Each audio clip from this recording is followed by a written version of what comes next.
Hi, everyone, I'm Kira, and this is my story.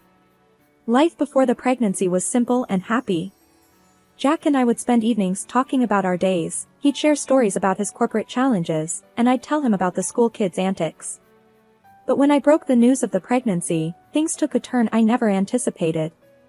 One evening, as Jack walked in, I was setting the table, battling waves of nausea but determined to keep things normal. "Hey, Jack, how was work today?" I asked, trying to sound cheerful. He barely looked up from his phone. "Same old, Kira. Deadlines and demands. What's for dinner?" I felt a pang of disappointment at his disinterest but brushed it aside. "I made your favorite, spaghetti. But, I need to tell you something important." Jack finally looked up, his brow raised. "What's up? You look pale. Don't tell me you're sick, we can't afford a doctor's bill right now." The concern in his voice was overshadowed by the hint of irritation. I hesitated but knew I couldn't keep it in any longer. "It's not that, Jack. I'm pregnant." For a moment, there was silence. The air felt heavy. Jack's face, usually so full of confidence, went blank.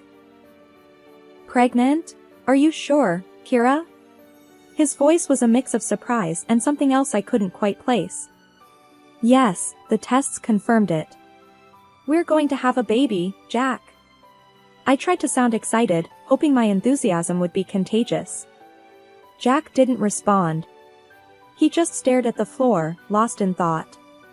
The silence stretched between us, and I felt a cold dread settling in my stomach. This wasn't the reaction I'd hoped for. Finally, he looked up, his eyes hard. "Kira, you know my job's been on the line with all the cutbacks. And now this? How are we supposed to manage with a baby? Have you thought about that?" His words stung. I had imagined joy, hugs, maybe even happy tears. But instead, there was this, a cold, hard dose of reality served by the man I love. "I know, Jack, it's unexpected. But it's also a blessing, isn't it? We can make it work. Maybe I can take some extra tutoring on the side, and..." Jack cut me off, his voice rising. "Extra tutoring? Kira, you're not thinking straight. A baby is not just about extra expenses for a few months. It's a lifelong commitment. And with your job, how are you going to manage?" I recoiled at his tone. This wasn't a discussion, it was a confrontation. My attempt to keep peace shattered like glass under the weight of his words. "Jack, please, let's just talk about this calmly. We can make a plan, figure out the finances." But he was already grabbing his coat, his face a mask of frustration and anger. "I need some air. We'll talk about this later, Kira. Or better yet, you figure it out. You're the one who's so happy about this blessing." And with that, he was gone, the door slamming shut behind him. I stood alone in our small kitchen, the untouched spaghetti cooling on the table, a symbol of our suddenly uncertain future. Weeks had passed since I broke the news to Jack, and each day felt like walking on thin ice. I was doing my best, trying to keep up with my teaching job despite the nausea that hit me without warning. But the day came when my body couldn't keep up, and I had to face the inevitable. I was sitting at the kitchen table, the unpaid leave form from the school in front of me, my hands trembling as I waited for Jack to come home. The clock ticked loudly in the quiet room, each second stretching into eternity. The door finally opened, and Jack walked in, his face buried in his phone. He barely glanced at me as he took off his coat. "Jack, we need to talk," I said, my voice barely above a whisper. He sighed, a sound of tired irritation. "What is it now, Kira? I've had a day from hell at work. Can it wait?" I shook my head, feeling the weight of the moment. "It's about my job. I can't keep up, not with the baby and my health. I had to take unpaid leave." The words hung in the air, and I watched as Jack's expression turned from annoyance to disbelief, then to anger. "Unpaid leave? Are you out of your mind, Kira? How in the hell are we supposed to manage without your salary? Did you even think about that before making this brilliant decision?" His voice was rising, each word a sharp jab at my already fragile state. I tried to keep calm, to explain the situation. Jack, please understand. I'm not doing this by choice.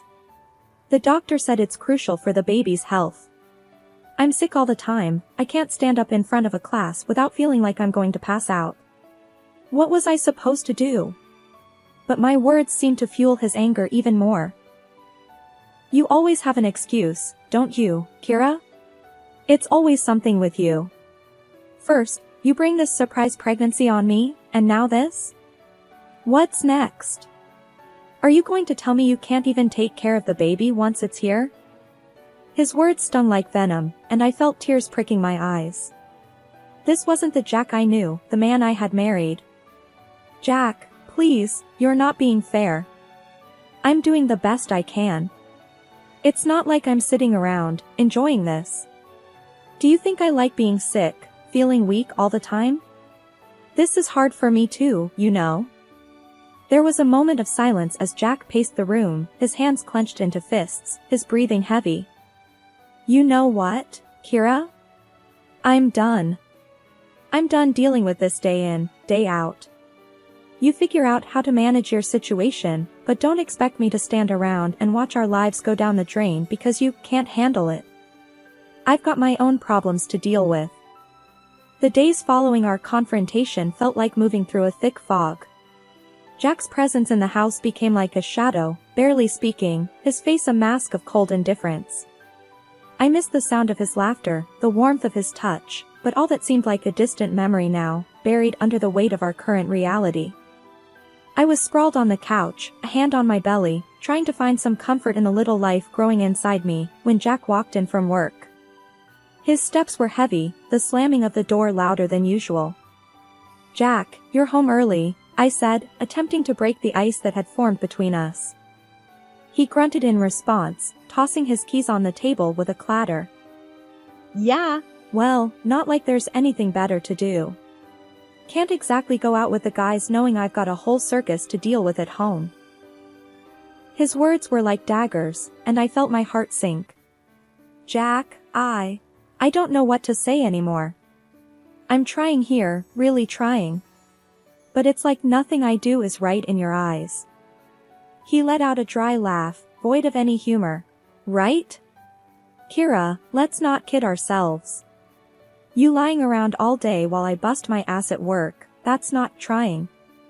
That's you taking a vacation at my expense. I couldn't believe what I was hearing. This wasn't the man I married. Vacation? You think this is a vacation for me? Being sick all the time, feeling like I'm a burden to you? This is a nightmare, Jack. I wish you could understand. Jack poured himself a drink, his back turned to me. Understand? Oh, I understand all right. I understand that I'm supposed to be the provider, the protector. But what's the point when the person you're supposed to be protecting doesn't even try to help herself? I tried to sit up, fighting the dizziness that came with the movement. Help myself? How, Jack? Tell me, because I'd love to know. I'm carrying our child, dealing with this sickness every day. What more do you want from me? He downed his drink in one go, the glass hitting the table with a thud.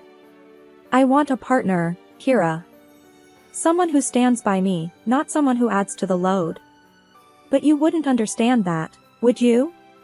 It's always about you and your problems. Tears blurred my vision, the words choking in my throat. Jack, I'm your wife. Your partner. But it feels like I'm nothing to you now. I'm scared, Jack. Scared of what's happening to us, scared of facing this alone. For a moment, there was silence, the kind that screams louder than words. Then Jack stood up, his figure looming over me. Scared? You're not the only one, Kira. But unlike you, I don't have the luxury of breaking down. I've got to keep it together, for both of us. Because if I don't, who will? The day we had the appointment with Dr. Harris felt like walking into a storm. I knew how important it was for Jack to understand what I was going through, but his reluctance hung in the air, heavy and foreboding. As we sat in Dr. Harris's office, the doctor's gaze was kind but serious. I've asked you both here because it's crucial to understand the reality of Kira's condition. Nausea during pregnancy can be debilitating, and it's not uncommon for it to last throughout the pregnancy.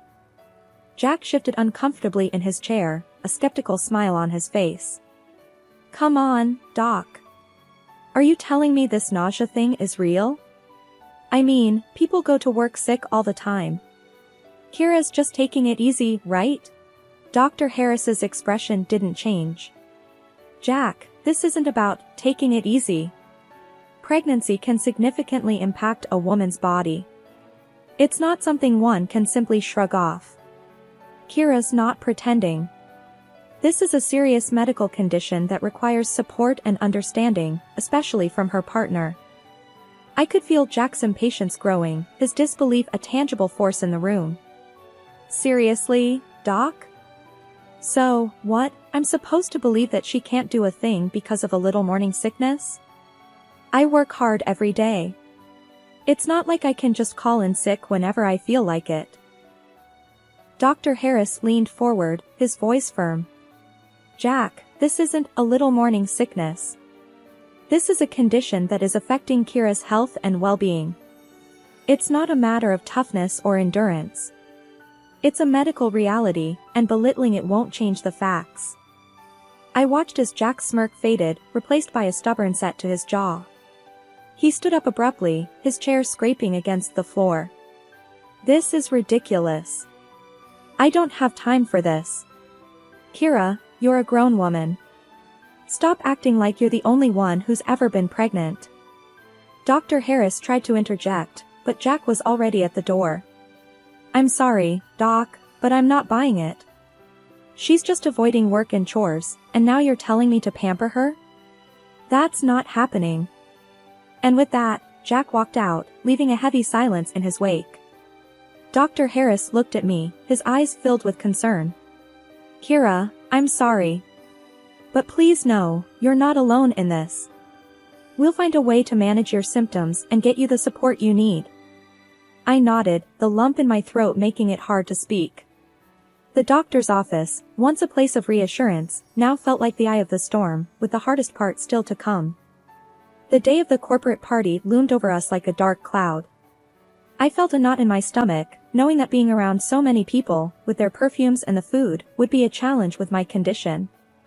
But Jack was insistent.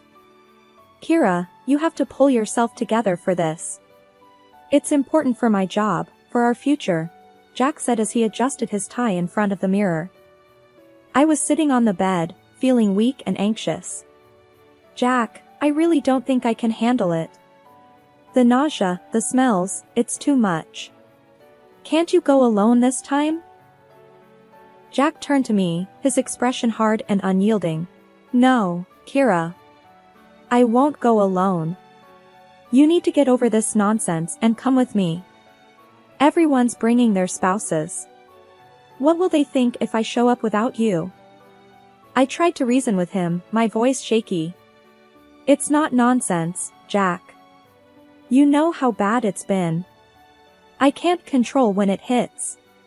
What if I get sick at the party? I don't want to embarrass you in front of your colleagues.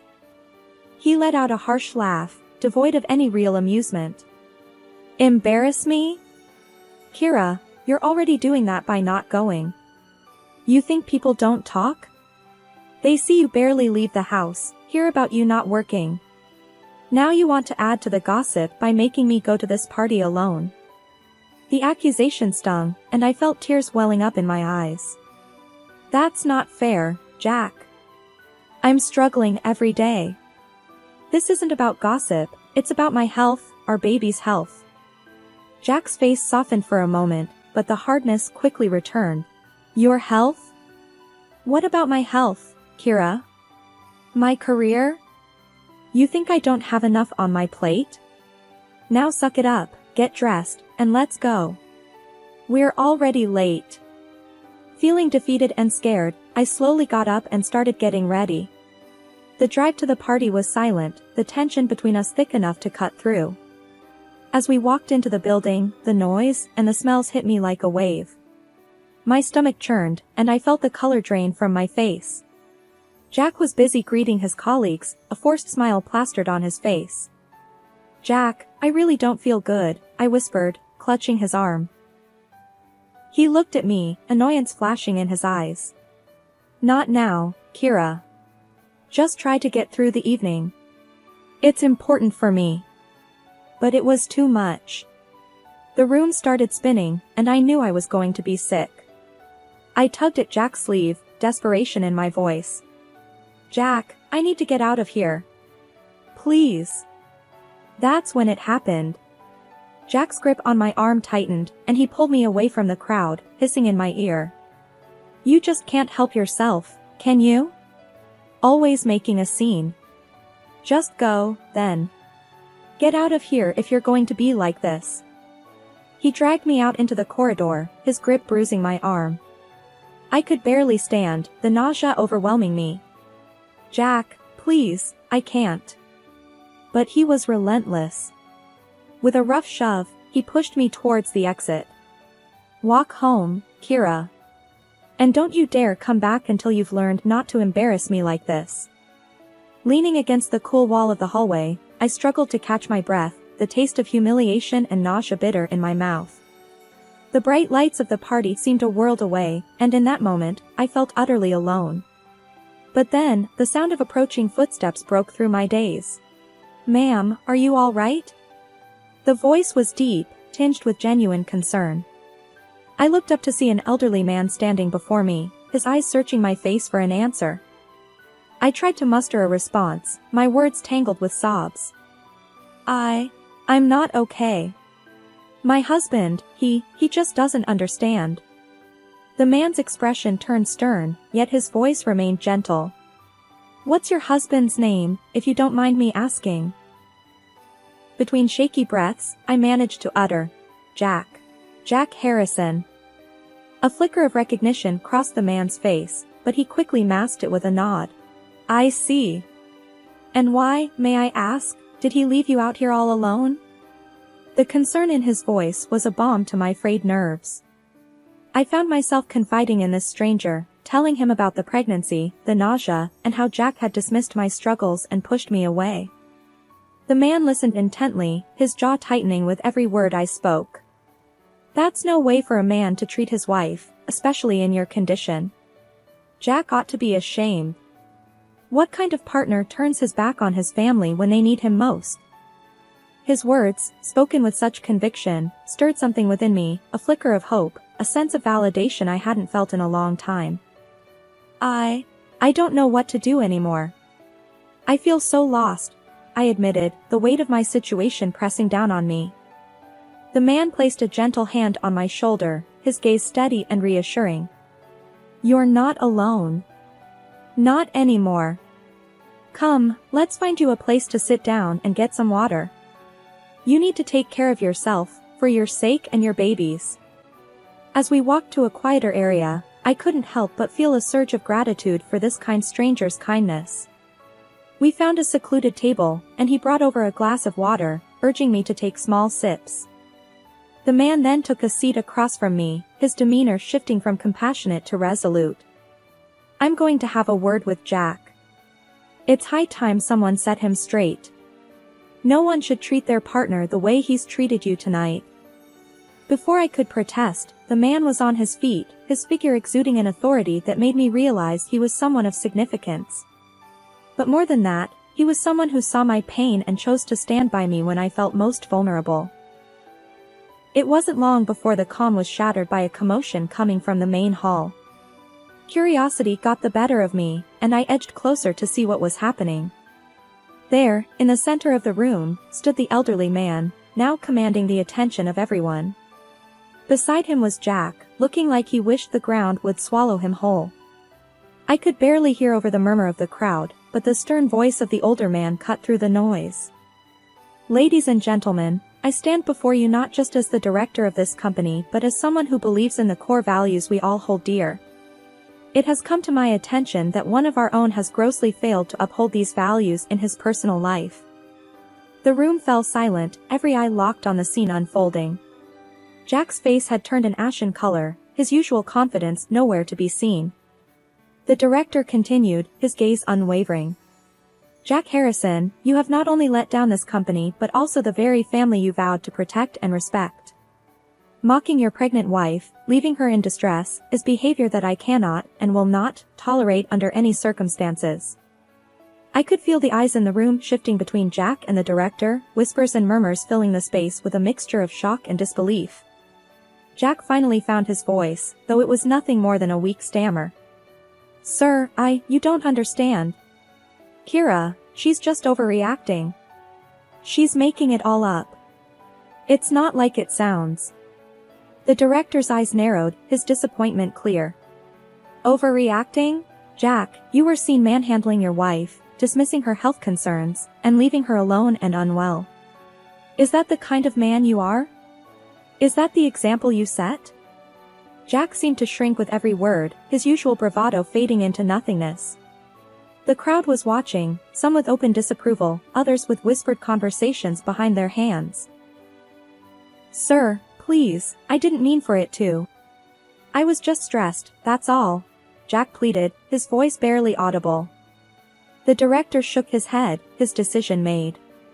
Stress is no excuse for your behavior, Jack. Effective immediately, you are relieved of your duties at this company. I will not have someone who exhibits such disregard for their family representing us in any capacity. The finality in the director's voice left no room for argument. Jack stood there, defeated and alone, as the director turned his attention to the crowd. Let this be a reminder to all of us. Our actions, both in our professional and personal lives, reflect on who we are. Let's strive to be better, to support and respect those around us. As the director stepped down, the room erupted into a low buzz of conversations. Jack made a hasty exit, his fall from grace complete. The days following the party felt surreal, like I was living in a dream, or perhaps finally waking up from a nightmare. The silence in the house was no longer suffocating, it was peaceful, a space for me to breathe and gather my thoughts. Sitting at the kitchen table with a cup of tea, I watched the early morning sun paint the room with a gentle light. It was then that the doorbell rang, a sound that once would have sent a jolt of anxiety through me. But not today. Today, I felt a strange sense of calm. I opened the door to find Jack's director standing there, his face somber yet kind. Kira, may I come in? I nodded, stepping aside to let him in. Of course, please. As we sat at the table, the director folded his hands, his gaze meeting mine. I wanted to check on you, after everything that happened. And to talk about what comes next. I took a deep breath, the weight of his words settling in my heart. Thank you. It's been a lot to process. But I feel like it's time to move forward, to make some changes. The director nodded, a look of understanding in his eyes. That's a good mindset to have. And you won't be alone in this. The company has a support system for situations like these. We can offer counseling, legal advice if you need it, and financial support, especially with the baby on the way. The kindness in his offer brought tears to my eyes. I don't know what to say. Thank you. This means so much to me. He offered a gentle smile. It's the least we can do. No one should go through what you've been through alone. And as for Jack, he's been given the resources to seek help too. It's up to him to decide what to do with them. I nodded, a sense of closure washing over me. Jack's path was his to choose, but mine was clear now. It was time to rebuild, to create a new life for myself and my baby. The director stood, placing a business card on the table. If you need anything at all, you call this number. We're here for you, Kira. After he left, I looked around the quiet house, the walls echoing with the promise of a new beginning. I picked up the business card, running my fingers over the embossed letters. It was more than just a piece of paper, it was a lifeline, a symbol of hope. I took a sip of my tea, the warmth spreading through me. With the support of people who cared and the strength I had found within myself, I knew I could create a brighter future, a new dawn not just for me, but for the little life growing inside me. And as I watched the sun climb higher into the sky, I realized that this wasn't the end of my story. It was just the beginning.